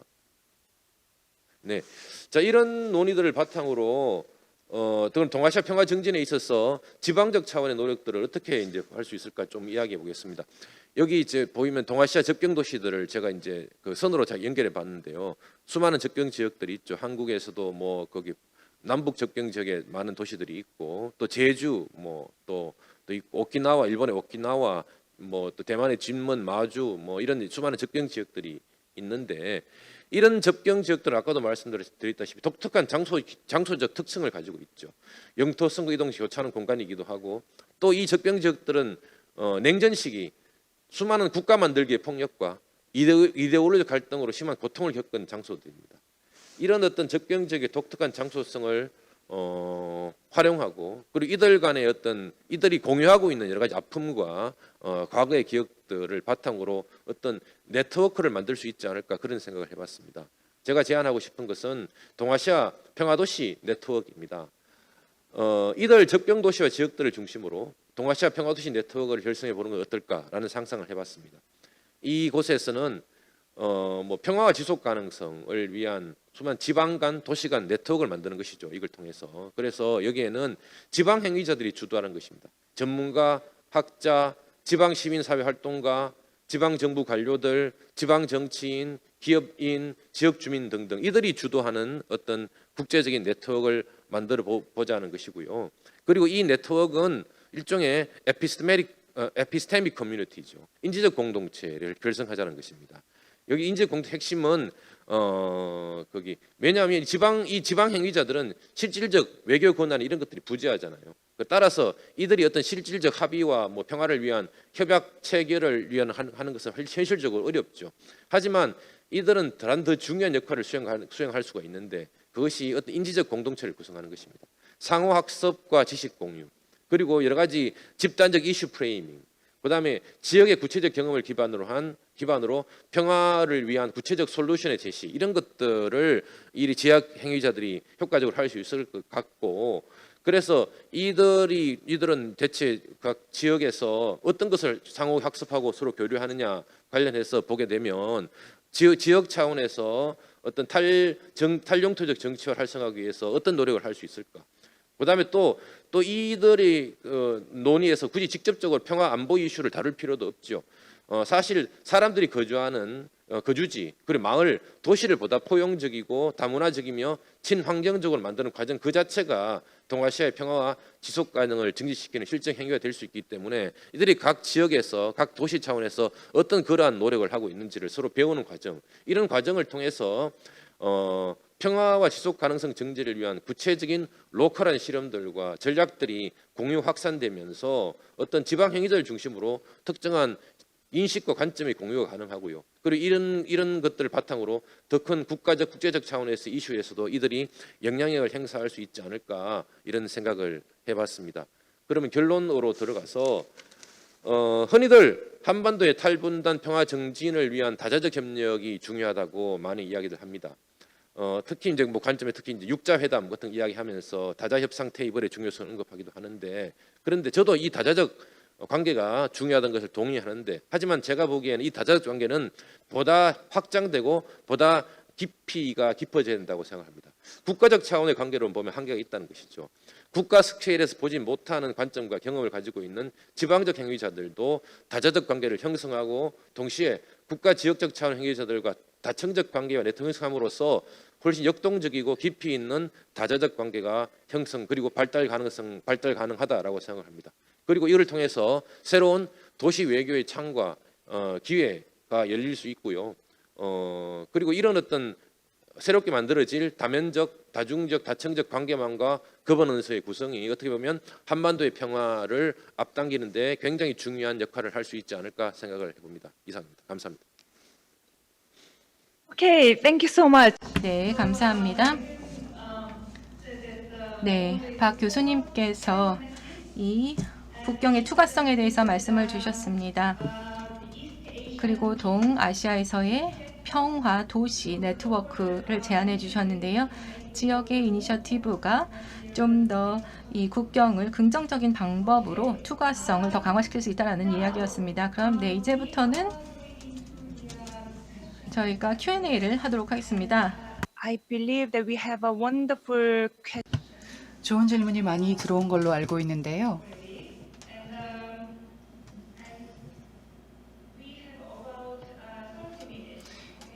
약 30분 정도 Q&A를 할 수 있는 시간이 있습니다. 자, 그럼 첫 번째 질문을 먼저 보겠습니다. 질문을 제가 읽어보도록 하겠습니다. 지속가능한 그리고 평화로운 개발을 가로막는 주요 이유가 무엇일까요? 동아시아 접경 지역에서 그러한 이유가 무엇일까요? 라는 질문이 들어왔습니다. 다카시 교수님께서 답변해 주실 수 있을 것 같은데요. 질문 하나를 또 읽어보도록 하겠습니다. 교수님, 초범적 지역성을 어떻게 달성할 수 있을까요? 일본은 모르겠지만 한국에서는 자매도시가 일종의 행사성의 성격을 띠고 있습니다. 그래서 이 부분에 관심이 많은데요. 일본의 다카시 교수님께서 이런 초월적 지역성에 관련해서 말씀을 해주실 수 있을까요? 그리고 지속가능한 평화로운 개발이 동아시아에서 잘 안 되는 이유도 함께 답변해 주시기 바랍니다. 네, 감사합니다. 일단 첫 번째 질문에 답변을 먼저 드리겠습니다. 여러 가지 이유가 있는 것 같습니다. 일단 가장 큰 이유는요, 아시겠지만 바로 우리가 냉전으로 인한 그런 레거시라고 할 수가 있습니다. 지정학적인 부분이 되겠는데요. 지금 많은 그런 미국과 러시아 간의 갈등, 그리고 중미 간의 갈등, 그 외에도 북한 문제가 있고요. 그리고 대만의 문제도 있습니다. 이러한 것들이 지정학적인 여건을 조성하게 되면서 장애 요인이 되고 있습니다. 각 국가 간의 그런 협력을 저해하고 있고요. 두 번째 질문에 대해서는 사실 두 번째는 우리가 각 국가 간의 협력을 통해서 해결할 수 있다고 하는데 이것도 사실 앞부분과 비슷합니다. 그러니까 탈식민주의적인 그런 영향을 받게 되는데요. 이 부분은 정치인들이 각 국가에서 정치적으로 이용을 하고 있습니다. 이런 정치적인 이용을 하는 것만 중단한다면 당연히 우리가 긍정적인 영향을 성과를 이룰 수 있다고 생각을 합니다. 서로에 대한 이해를 높이고요.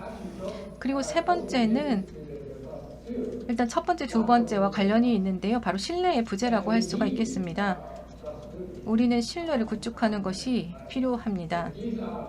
이것이 정치 또 지정학적인 그런 요인이라고 하겠습니다. 평화 구축 노력을 저해하는 부분이라고 할 수가 있겠고요. 또 다른 것은 지경학적인 부분입니다.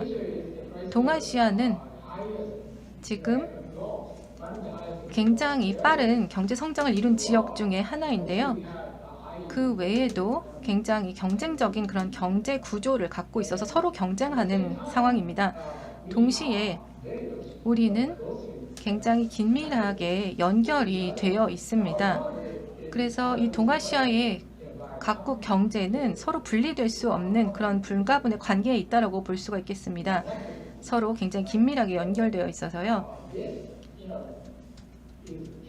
따라서 이러한 거를 고려할 때 우리가 평화 구축을 할 수 있는 오히려 그런 긍정적인 여건이 있다고 볼 수도 있겠습니다.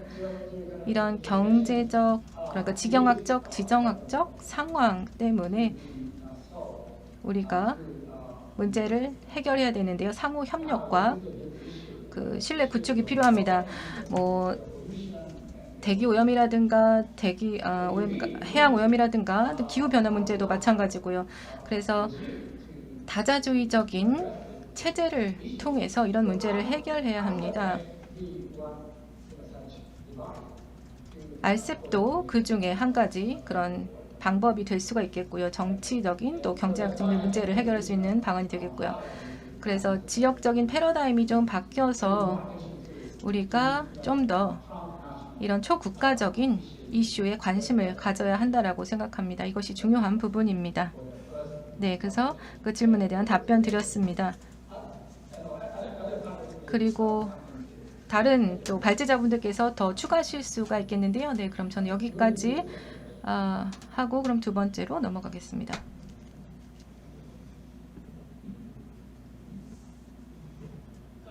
네, 죄송합니다. 네. 네, 이승우 교수님께 질문 드리겠습니다. as well. 네, 질문을 하나 드리겠습니다. You have a 네, 질문을 사실 두 개를 좀 여쭤보고 싶은데요. 네, 질문이 좀 깁니다. 네, 두 개가 있는데요. 제가 지금 두 번째 질문에 대한 답변을 드릴까요? 아니면 좀 기다릴까요? 교수님, 두 번째 질문을 먼저 답변하시고 그 다음에 이승욱 교수님께 질문 드리겠습니다. 네, 두 번째 질문과 관련해서는 이것도 되게 좋은 질문이었는데요. 만약에 지금 저희 그 열도의 지금 상황을 보시면요, 일본 같은 경우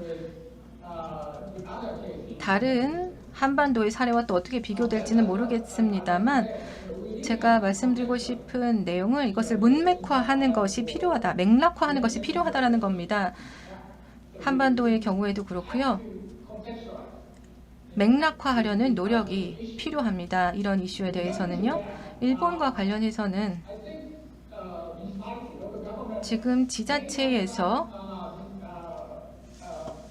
어떤 정도는 자체적인 권한을 가지고 그런 주 단위의, 지방 단위의 그런 외교 정책을 펼 수가 있습니다. 대만이나 이런 국가들과요.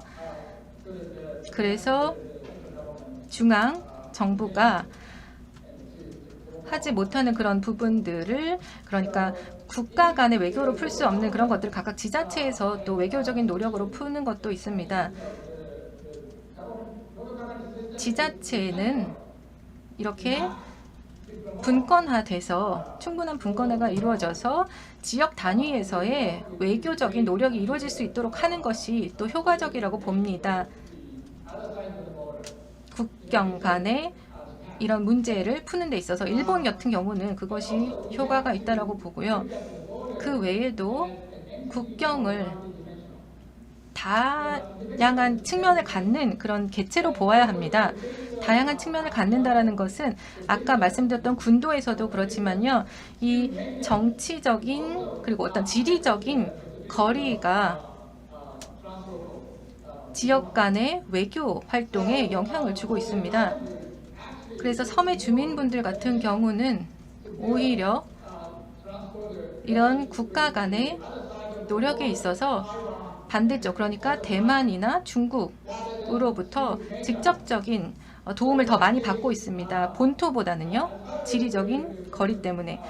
따라서 이런 정치적인 환경에서 오히려 이런 지역적인 단위에서 국가 간의 그런 외교 노력을 피는 것이 더 의미 있다고 생각합니다. 예.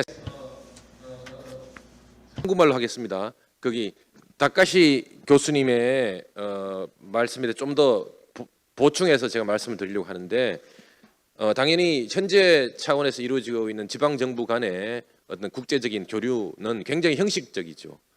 자매 도시라고 하는 그런 방식으로 교류를 하고 있지만, 많은 경우에 그냥 형식적으로 뭐 직원들 몇 명 파견했다가 아니면 또 거기 자기들 그 놀러 갈 때 그냥 거기 하는 그런 어떤 거기 실질적이지 않은 그런 교류가 대부분인데, 그건 아까 다카시 교수 말씀하셨다시피 각 지방 정부가 가지고 있는 실질적인 외교 권한이나 이런 것들이 너무 약하기 때문에 그런 문제도 있고요. 그런 차원에서는 보면 당연히 디센트럴라이제이션, 분권화 등을 통해서 도시나 지방 정부에 더 많은 권한을 부여해 줄 필요가 있는 것도 사실입니다. 그런데 그럼에도 불구하고 제가 아까 여기서 피스 시티 네트워크를 제안하면서 에피스테믹 커뮤니티를 구성하는 것이 필요하다고 말씀드렸던 이유 중에 하나는, 현실적으로 직접 외교적인 권한이 약하다 하더라도 인지적 공동체를 구성하는 과정은 지금도 가능하다는 것이죠. 그래서 그냥 형식적인 자매 도시 간의 결혼 이런 것이 아니고 접경 도시들 또는 여러 가지 관련 평화 도시를 만들고 싶은 도시들이 네트워크를 형성해서 거기서 실제로 자기들이 해왔던 일들을 경험들을 공유하는 그런 장을 만드는 것, 그걸 통해서 실제로 도시를 더 포용적이고 또 도시를 더 다문화적이고 도시를 더 친환경적으로 어떻게 만들었는지 자기들의 경험들을 공유하고 그걸 학습하고 그것을 통해서 특정한 어떤 생각의 공유를 이루어내는 이 과정들도 실질적인 권한을 가지고 협상을 해서 결과를 만들어내는 것만큼이나 중요한 어떤 행위가 아닐까 라는 생각을 해봤고, 이런 인지적 공동체를 만드는, 지방 차원에서 인지적 공동체를 만드는 것들은 당장 어떤 뭐 실질적인 권한의 분권 하나 또는 외교권을 가지고 있지 않다 하더라도 충분히 가능한 일이고, 그 지방 정부나 로컬 행위자들이 의지와 또 크리에이티비티만 있으면 충분히 가능하지 않을까, 이런 생각을 해봤습니다. The audience. 이 청중 여러분께서 지자체의 역할 그리고 중앙정부의 역할에 대해서 궁금하실 것 같은데요. 유사한 질문이 이승욱 교수님께 들어왔습니다. 예를 들자면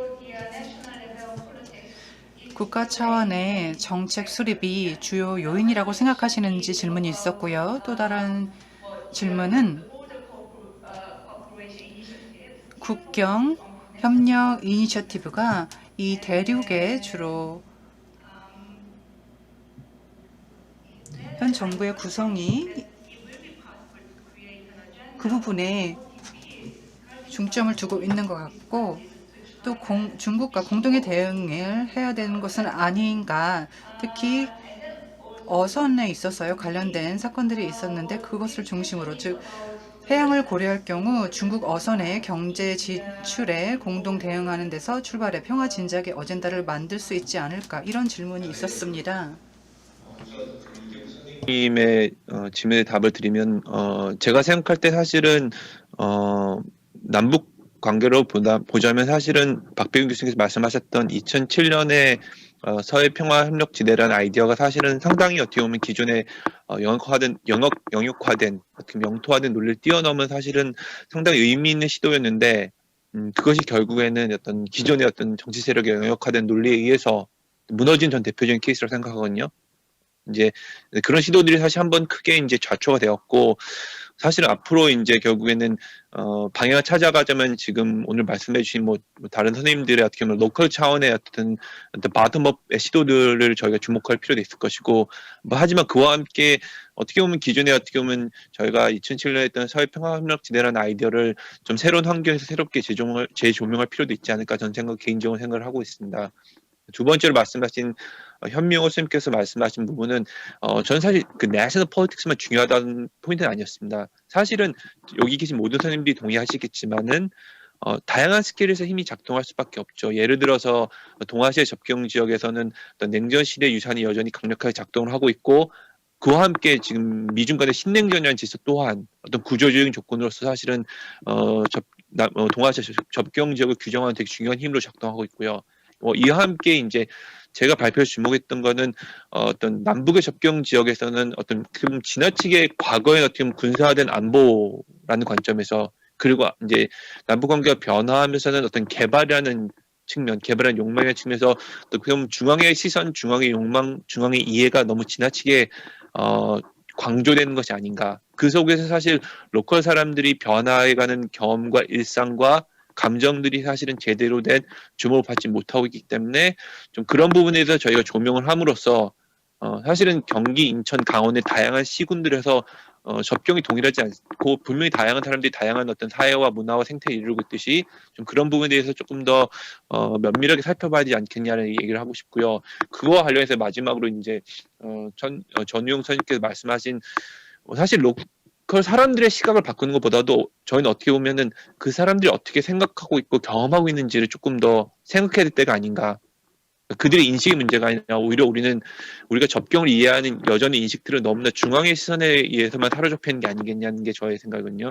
그래서 사실은 뭐 저는 지리학자로서 접경에 들어가서 또 면밀하게 사람들과 만나고 얘기하면서 거기서의 일상과 생태와 문화들을 좀 파악하는 것이 필요하지 않냐라는 생각을 하고 있습니다. 네, 이상입니다.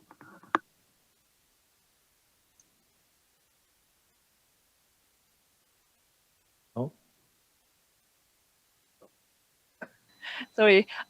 네, 죄송합니다. 네, 감사합니다. 그리고 저희가 사전에 받았던 질문 중에 하나가 있는데요. 진유슈 교수님과 박배균 교수님께 대한 질문입니다. 로컬 가버넌스에 대한 질문인데요. 우리가 어떻게 접경 지역에서 평화를 구축하고 로컬 가버넌스와 연계시킬 수 있을지에 대한 질문입니다. 교수님 답변 부탁드립니다. quick response. I think 국경은 항상 국가를 구축하는 데 있어서 또 주권과 관련해서 중요한 의미를 갖습니다. 이 생각에만 국한을 한다면 국경은 어떤 역할도 할 수가 없습니다. 지자체는, 즉 접경 지역에 있는 지자체는 어떤 역할도 할 수가 없는 것입니다. 또 국가 간 교류에 있어서도 할 수 있는 일이 없습니다. 그래서 시각을 바꿔야 하는데요. 국경은 상호 교류의 장이 될 수 있습니다. 그리고 다양한 아이디어가, 또 주권에 대한 아이디어가 모이는 곳이 될 수 있습니다. 그래서 접경 지역의 주권을 함께 공유해 나가야 하고, 그렇다면 그것을 바탕으로 좀 더 활발한 교류가 일어날 수 있습니다. 진머섬, 그리고 마주섬, 대만의 이런 사례를 통해서도 알 수 있었습니다. 저희가 많은 기복을 겪었는데요. 특히 양안 관계에 있어서는 이러한 변화가 많았습니다.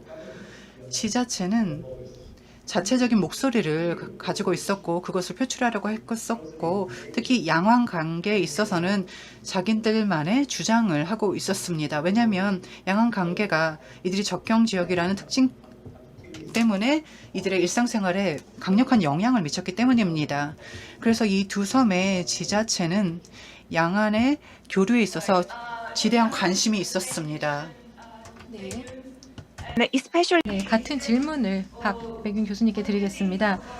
특히 시민사회의 역할은 어떻게 보시나요? 아니면 대학이라든가 그리고 중앙정부의 역할, 이 도시가 이 네트워크를 구축할 때 각 역할에 대해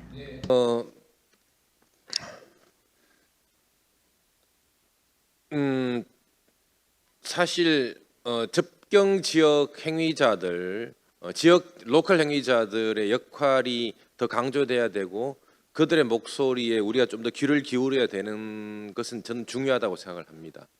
하지만 동시에 접경 지역 행위자들의 목소리가 항상 반드시 선하거나 반드시 좋은 의도를 가지고 이루어지는 것은 아니죠.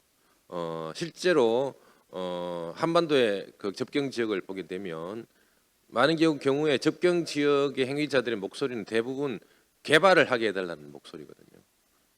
규제를 풀어서 여기다가 부동산 개발을 하고 여기다가 새로운 어떤 산업단지를 건설하고 뭐 수많은 개발을 위한 욕망이 표출되는 목소리가 강하기 때문에 사실은 어떻게 보면 우리가 여기서 이야기하는 Peace and Sustainability에서 Sustainability의 문제를 제대로 해결하기 힘들 수도 있죠.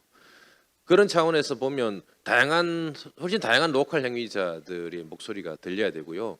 그런데 지금 사실은 한반도 접경 지역을 보면 로컬 행위자들의 목소리는 대부분 거기 토건적 개발 세력들 또는 지역 토호라고 이야기하는 그런 사람들의 로컬 보이스만 많이 들리거든요.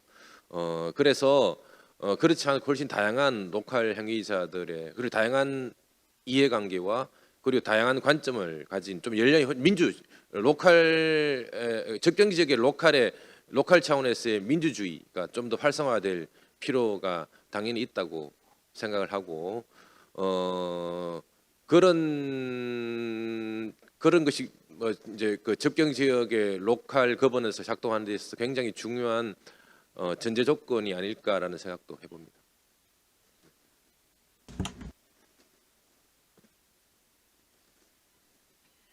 right, there can be 맞습니다. 다양한 주체들이 있을 수가 있을 텐데요. 다시 한번 질문을 드리겠습니다. 중앙정부, 국가정부에 관련된 질문인데요.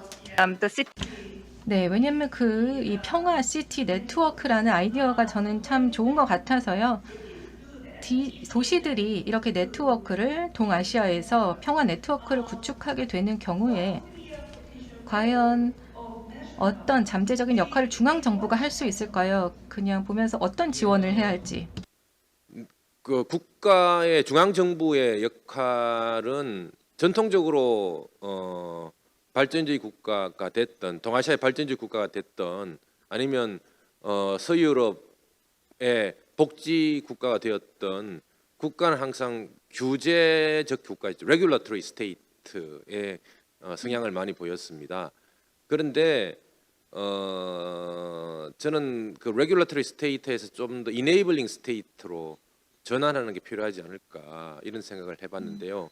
여기서 enabling state라는 것은 시민사회 또는 로컬의 다양한 어떤 활동들, 이니셔티브 이런 것들을 적절히 발굴하고 지원하고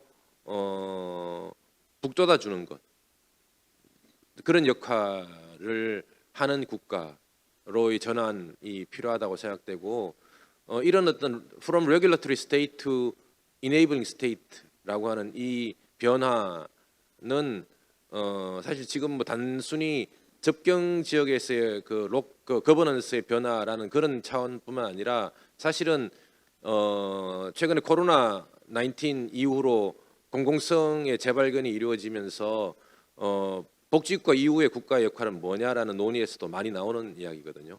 From regulatory state to enabling state. 저는 뭐 그런 맥락에서 여기도 접경 지역 거버넌스 측면에서도 로컬의 보이스를 많이 들어주고, 그리고 그 필요한 부분이 있으면 적극 지원을 해주고 오히려 북돋아주고 하는 그런 국가가 국가 역할이 필요하지 않을까 그런 생각을 해봤습니다. Okay. 네, 감사합니다. 네. 지금 말씀을 들으면서 굉장히 긍정적인 또 생각이 듭니다. 희망적인 생각이 이 평화와 또한 지속가능한 개발에 대해서 생각이 드는데요. 마지막으로 한번 질문을 드리겠습니다. 혹시 어떤 디세이블링을 하고 있는 그런 부문도 있을까요?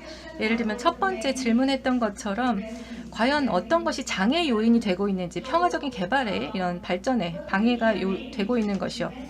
과연 어떤 요인으로 인해서 이 동아시아의 평화, 도시 네트워크가 저해되고 있을까요? 혹시 아무 분이나 답변 주셔도 되겠습니다. Because 네, 왜냐하면 결국은 제가 말씀드렸던 내용인데요. 마인드가 일단 중요한 것 같습니다. 그러니까 전통적인 그런 지정학적인 관점에서 국가에는 영토가 있고 영토를 보호해야 되고 이런 것이 이제는 효과가 없다라는 것입니다. 소용이 없다라는 겁니다. 영토를 그냥 이 국경만으로만 보게 되면 이 접경 지역은 개발해야 된다. 그러면서 더 우리가 이런 마인드를 조금 버리고 새로운 이제 태도를 갖춰야 할 때가 아닌가 생각합니다. 이것이 한 가지 방법이 될 수 있다라고 봅니다. 미래를 위한 방법이 되겠고요. 그러면 앞으로 우리가 나아가야 된다는 것이죠. 이제 과거의 그런 것들은 버리고요. 특히 언론에서도 이런 개념을 좀 홍보하고 좀 많은 논의가 필요할 거라고 봅니다. 이 접경 지역에 대해서요.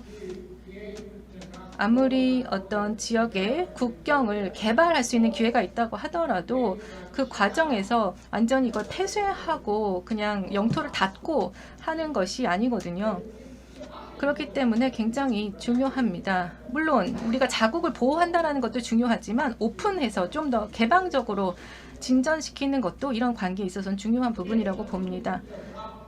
완전히 우리가 이제 어떤 트랩이 됐다라는 것이죠. 우리가 앞으로 내다보면서 이런 전통적인 그런 생각에서 벗어나야 한다는 것이죠. 맞습니다.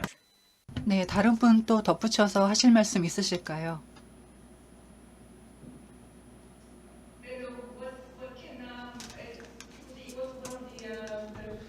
살펴보면 지금 사전 제출된 질문들이 일반인들의 역할에 대해서도 물어본 질문들이 있었거든요.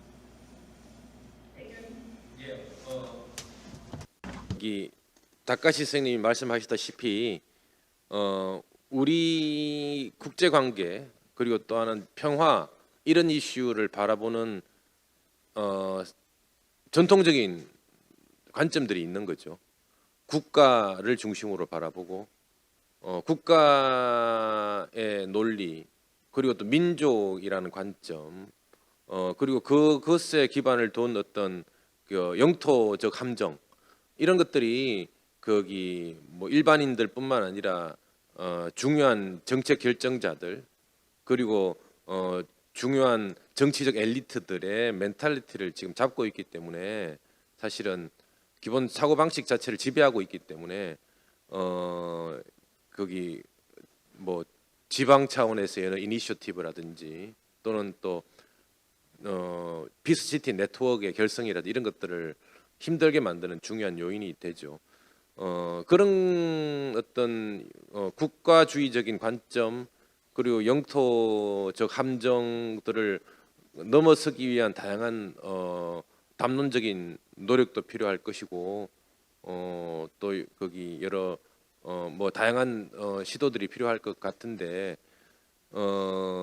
저는 그렇게 생각합니다. 그런 영토적 함정을 극복하자라는 것을 우리가 말로 하는 것도 중요하지만 사실은 이런 것들 하는 행동들이 더 중요하거든요. 사실은 어떤 구체적인 행동과 사건을 만듦을 통해서 영토적 함정이 어떤 문제에 있는지를 드러내는 것이 가지는 효과가 굉장히 크다고 생각을 합니다. 그래서 뭐 사실은 이제 영토적 함정을 극복하자라는 것은 거기 우리 정치지리학자들 사이에는 너무나 뭐 상식적인 이야기잖아요. 그런데 제가 그런 굳이 상식적인 이야기를 반복하기보다는 굳이 여기서 충분하게 준비되지 않았지만 그래 여기서 피스시티 네트워크를 만들어 보자라고 제안을 하는 것은 이런 어떤 구체적인 실천적 타겟팅을 우리가 한번 만들어 보는 것이 오히려 거기 테리토리얼 트랩을 극복하자라고 선언하는 것을 넘어설 수 있는 그 다음 단계를 준비하는데 도움이 되지 않을까 이런 생각이 들어서 제가 한번 해봤습니다. Okay, thank you so much. 감사합니다. 이런 이야기를 듣고 나니 저희가 이 분야에 있어서 최고의 전문가들의 지정학적 분야의 최고 전문가들의 말씀을 오늘 들은 것 같습니다. 다시 한번 발표해 주신 발제자 여러분들 감사드리고 또 온라인으로 참여해 주신 분들 질문 감사드립니다. 이번 세션을 통해서 지역 차원의 관점을 살펴볼 수 있었습니다. 지정학적, 지경학적 시각을 함께 공유할 수 있었습니다. 이런 논의가 앞으로도 계속되어야 한다고 생각합니다. 하지만 시간이 좀 부족하기 때문에 마지막으로 여기서 마무리해야 할 것 같습니다. 다시 한번 참여해 주신 여러분께 감사드립니다. 네, 교수님들 감사드립니다. 다카시 교수님, 진유 교수님 감사합니다. 곧 만나 뵙기를 바라겠습니다.